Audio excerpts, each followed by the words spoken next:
ఇప్పుడు ఎక్కడ చూసినా ఒకటే టాక్. ఏ సోషల్ మీడియా యాప్ స్టేటస్ చూసినా కూడా అవే ఫోటోలు కనిపిస్తున్నాయి. ఇప్పటికే మీకు ఐడియా వచ్చేసి ఉంటుంది. అదే జెమినీ ఏఐ తీసుకొచ్చిన నానో బనానా ట్రెండ్.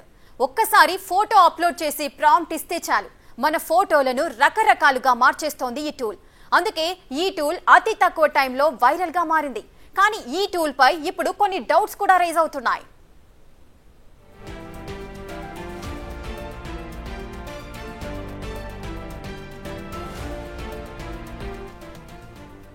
మన శరీరంపై ఉన్న పుట్టుమచ్చల గుట్టు కూడా పట్టేస్తోంది నానో బనానా.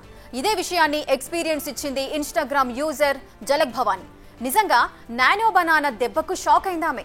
ఈ ట్రెండ్ ను ఫాలో అవుతూ తాను కూడా ఒక ఫోటోను డిజైన్ చేసుకోవాలనుకుంది. పంజాబీ డ్రెస్ లో ఫుల్ స్లీవ్స్ తో ఉన్న ఫోటో అప్లోడ్ చేసింది. దీనికి తగ్గట్టుగానే ఓ ప్రాంప్ట్ కూడా రాసింది. ఆ ప్రాంప్ట్ కు తగ్గట్టుగానే బ్లాక్ ట్రాన్స్పరెంట్ శారీలో ఉన్నట్లుగా ఇమేజ్ జనరేట్ చేసింది నానో బనానా. అంతా బాగానే ఉంది. కానీ ఈ ఇమేజ్ లో భుజంపై పుట్టుమచ్చ ఉన్నట్లుగా జనరేట్ అయింది ఇమేజ్. ఇక్కడ ట్విస్ట్ ఏంటంటే తనకు నిజంగానే ఆ ప్లేస్ లో పుట్టుమచ్చ ఉంది. I generated my image and I found something creepy. So अभी Instagram पे एक ट्रेंड वायरल हो रहा है जिसमें आप जेमिनाई में अपनी इमेज अपलोड करते हैं विथ वन प्रॉम्प्ट और जेमिनाई उसको साड़ी में कन्वर्ट करके दे रहा है. कल रात मैंने भी ये ट्रेंड फॉलो किया and I found something very creepy on this. आप ये इमेज देख पा रहे हैं स्क्रीन पे जो मैंने जेमिनाई में अपलोड की थी. In this I am wearing one green colour का फुल स्लीव सूट. सो ये इमेज में के साथ मैंने प्रॉम्प्ट लिखा था और दिस इज द रिजल्ट जो जेमिनाई की तरफ से आया है. I found this image very attractive and everything. I posted on my Instagram and then I found that इसमें मेरे ब्लैक लेफ्ट हैंड पे एक मोल है which I have in real. But जो मैंने इमेज अपलोड की थी उसमें तो मोल था ही नहीं. How Gemini knows that I have mole in this part of my body. You can see this mole. This is very scary, very creepy. I'm still not sure how this happened, but I wanted to share this information with all of you. So please be safe whatever you are uploading on the social media or this AI platforms. Please be safe. Yes, విన్నారుగా. ఇప్పుడు ఈ image అనేక doubts ను తెరపైకి తీసుకొచ్చింది. Original image లో లేని పుట్టుమచ్చ ఏఐ ఇమేజ్ లో ఎలా వచ్చింది? భవానీ చేతిపై పుట్టుమచ్చ ఉందన్న విషయం ఏఐకి ఎలా తెలిసింది? మన ఫోటోతో మన గుట్టంతా ఏఐ లాగేస్తోందా అనే డౌట్స్ పైనే చర్చ జరుగుతోంది. అసలు ఆ అమ్మాయి ఏ ఫోటో అప్లోడ్ చేసింది, ఏ విధమైన రిజల్ట్ వచ్చిందో ఒకసారి చూద్దాం. Photo please. ఎస్, చూస్తున్నారు కదా. ఇందాక ఒక అమ్మాయి మాట్లాడింది. అసలు తను తను ఏ ఏ ఏ ఇమేజ్ని తను అప్లోడ్ చేసింది, ఎలా కావాలి తనకు అనేది కూడా తను అప్లోడ్ చేసింది. ఒక ప్రాంప్ట్ ఇచ్చింది. అంటే బ్లాక్ శారీలో, ట్రాన్స్పరెంట్ శారీలో నాకు ఒక ఇమేజ్ కావాలి అంటూ కూడా ఆ అమ్మాయి జెమినీ యాప్లోకి వెళ్ళి నానో బనానాను యూజ్ చేస్తూ కూడా ఒక ఫోటోను అప్లోడ్ చేసింది. ఇది original photo. So black salwar ఇది చూస్తున్నాక ఒరిజినల్ ఫోటో ఇది అమ్మాయి అప్లోడ్ చేసింది. తనకి కావాల్సిన ఫోటో ఆ విధంగా కావాలి అంటూ కూడా తను ప్రాంప్ట్ ఇచ్చింది. ఆ ప్రాంప్ట్ పరంగానే అచ్చంగా ఆ విధంగానే జనరేట్ అయింది ఏ ఇమేజ్. సో దాంట్లో తను చాలా హ్యాపీగానే ఉంది. సో నా ఫోటో చాలా బాగుంది అంటూ కూడా ఈ మధ్య కాలంలో మనం చూస్తూనే ఉన్నాం కదా. చాలా మంది కూడా ఈ నానో బనానా టెక్నాలజీ యూజ్ చేస్తూ వాళ్ళ ఫొటోస్ను మార్ఫింగ్ చేస్తూ ఈ విధంగా చాలా సంబరపడిపోతున్నారు. చాలా అందంగా ఉన్నాము, చాలా బాగుంది అని. సో ఈ అమ్మాయి కూడా చాలా అలాగే ఫీల్ అయ్యింది. కానీ తనకు ఒక డౌట్ వచ్చింది. ఏంటంటే తన ఆర్మ్ పైన, అంటే తన షోల్డర్ పైన ఒక పుట్టుమచ్చ కూడా ఉంది.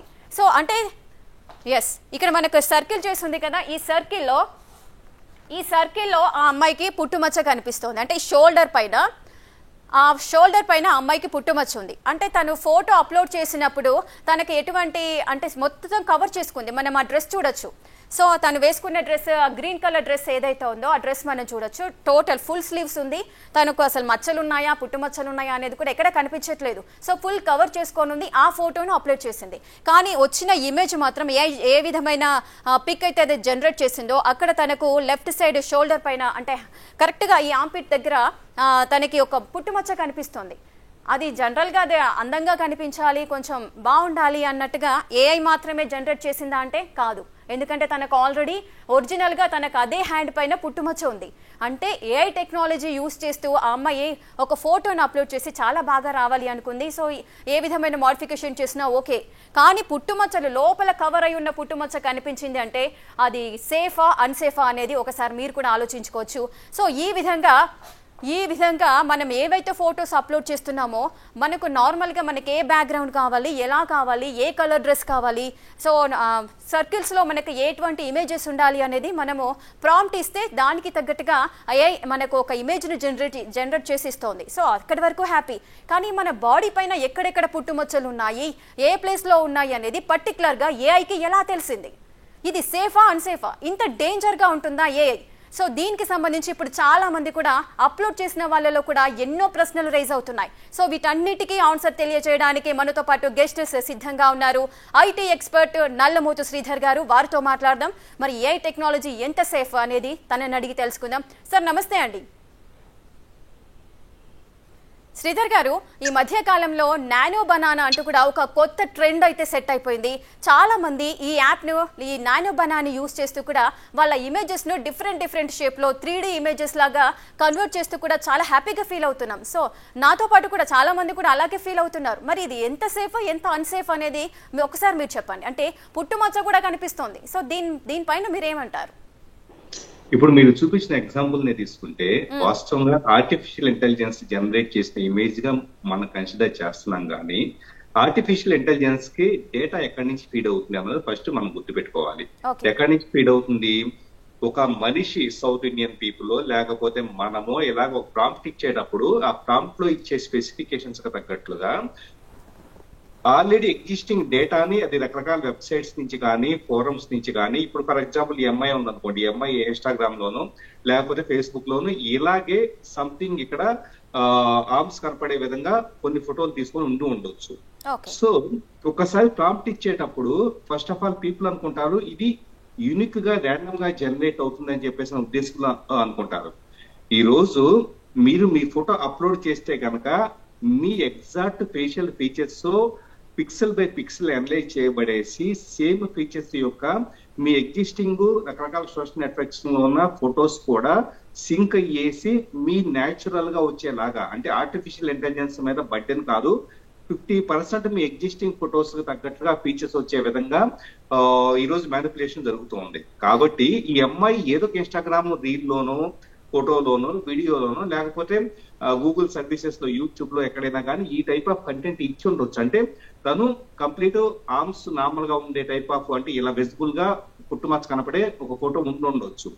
సో ఇదేం చేసింది, ఈ అమ్మాయి ఫోటో అప్లోడ్ చేయగానే వాళ్ళ దగ్గర ఉండే డేటాబేస్ ను మ్యాచ్ చేసుకొని ఈ అమ్మాయికి సంబంధించిన గతంలో ఫొటోస్ వాళ్ళ దగ్గర ఏమున్నాయో ఆ ప్రాపర్టీస్ అన్నింటినీ తీసుకురావడానికి ప్రయత్నించింది. కాబట్టి దీంట్లో ఆశ్చర్యపోవాల్సింది ఏమీ లేదు.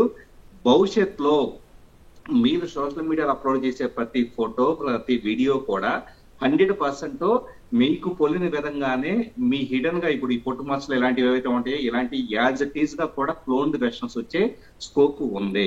శ్రీధర్ గారు, ఇంకొక చిన్న డౌట్. ఇప్పుడు తను ఫుల్ కవరేజ్ గా డ్రెస్ వేసుకొని ఉంది. సో మీరే అంటున్నారు ఇంకెక్కడైనా ఆ అమ్మాయి ఇదే సోషల్ మీడియాలో ఎక్కడైనా అలాంటి అంటే స్లీవ్లెస్ గా ఉన్న ఫోటో ఏదైనా అప్లోడ్ చేసి ఉండవచ్చు.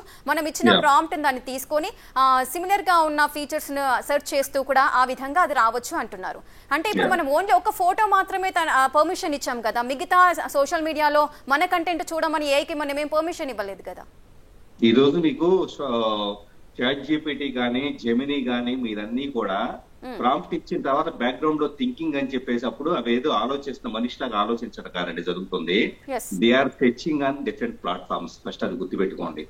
మనం ఏ కంటెంట్ అయినా కూడా ఒక ప్రాంప్ట్ ఇచ్చినప్పుడు అది వెబ్ లో ఉందా, రకరకాల ప్రొఫైల్స్ లో ఉందా, బేభత్సంగా వెతుకుతూ ఉంటాయి. వెతికి with in fraction of seconds లో ఉన్న ఎగ్జిస్టింగ్ డేటాబేస్ నుంచి. ఇంకొకటి ఏంటంటే అప్పటికప్పుడు వెతకాల్సిన పని లేదు. వీళ్ళు ఇండెక్సింగ్ వాళ్ళు మొత్తము కూడా ప్రపంచ వ్యాప్తంగా వికీపీడియా, సోషల్ మీడియా ప్రొఫైల్స్, మీకు నాకు ఉండే ఫేస్బుక్ అకౌంట్స్ లో ఉండే మన సొంత ఫోటోలు అన్ని కూడా వాళ్ళ హార్డ్ డిస్క్ లో ఈరోజు డంప్ గా ఉన్నాయి. ఎవ్రీథింగ్ అక్కడ సెర్చబుల్ గా ఉన్నాయి. వాటందుకే కొన్ని కీవర్డ్స్ అటాచ్ చేసి ఓకే శ్రీధర్ నల్లమూత అంటే కనుక అనే కీవర్డ్ వచ్చింది అనుకోండి ప్రాంప్ట్ లో, ఆటోమేటిక్ గా ఈ వ్యక్తికి సంబంధించి ఎగ్జిస్టింగ్ పబ్లిక్ డొమైన్ లో ఉన్న ఫొటోస్, వీడియోస్, మ్యాటర్, ఎవ్రీథింగ్. మరి ఈ రోజు శ్రీధర్ నల్లమూత ప్రాంప్ట్ నేను అడిగితే కనుక ఈ టెక్నాలజీ ఎక్స్పర్ట్ అనేది ఎలా తీసుకొస్తుందంటే because of the existing data available on public domain. Artificial intelligence అంటే అప్పటికప్పుడు స్క్రాచ్ నుంచి క్రియేట్ చేస్తుందనే గమనించి మనం ఫస్ట్ బయటకు రావాలి.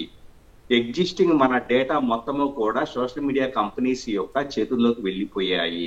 సో ఆ డేటాని ఇవి మనకి నాకు శారీ కావాలంటే శారీ, లేకపోతే ఇంకొక రకరకాల డ్రెస్ టైప్ లో కావాలంటే అలాగే మార్చేసి they are providing itself within fraction of seconds తప్పించి ఇదేదో మ్యాజిక్ ఇంకొకటి మాత్రం కాదండి.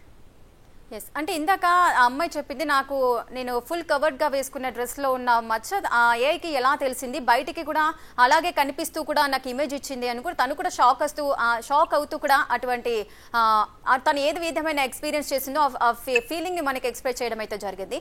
మరి నిజంగానే ఒకవేళ మనం ఎక్కడా కూడా ఎటువంటి ఫోటో అప్లోడ్ చేయకుండా జస్ట్ నాకు ఈ విధంగా డ్రెస్ కావాలి అన్నప్పుడు నిజంగానే అటువంటి మచ్చలు ఏదైనా మన హ్యాండ్ పైన కానీ ఫేస్ పైన ఉంటే కనిపించకుండా ఉన్నవి బయటికి చూపించే అంత టెక్నాలజీ ఉంటుందా? అసలు అంత టెక్నాలజీ లేదండి.